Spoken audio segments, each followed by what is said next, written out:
AI didn't just enter the job market, it quietly started replacing it. Right now, thousands of corporate roles are being automated or reshaped beyond recognition. A silent job market shift is happening in real time. But this didn't start today. It began over 70 years ago. Chapter 1. What is AI? AI is not a robot. It is a system trained to detect patterns in data and predict what comes next. It learns from millions of examples, emails, images, code, conversations. Then something changes.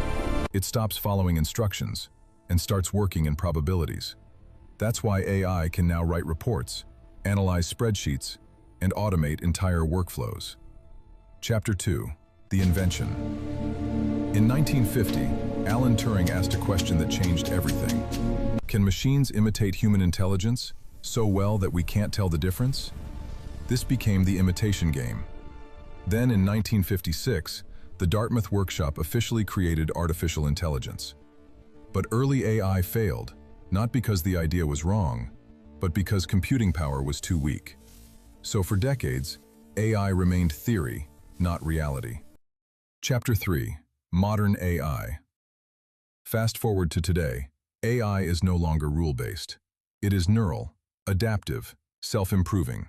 Companies like OpenAI and Google DeepMind are training models on billions of data points.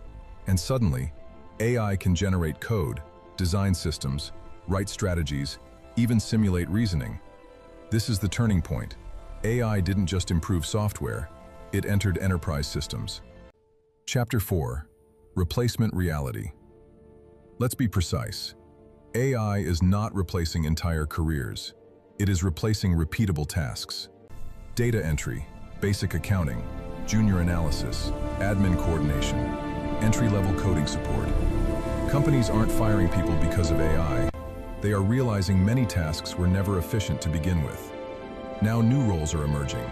AI orchestrators, automation designers, workflow strategists, prompt engineers. One person plus an AI stack now equals the output of 5 to 10 people. Conclusion. The job market is not collapsing. It is restructuring at software speed.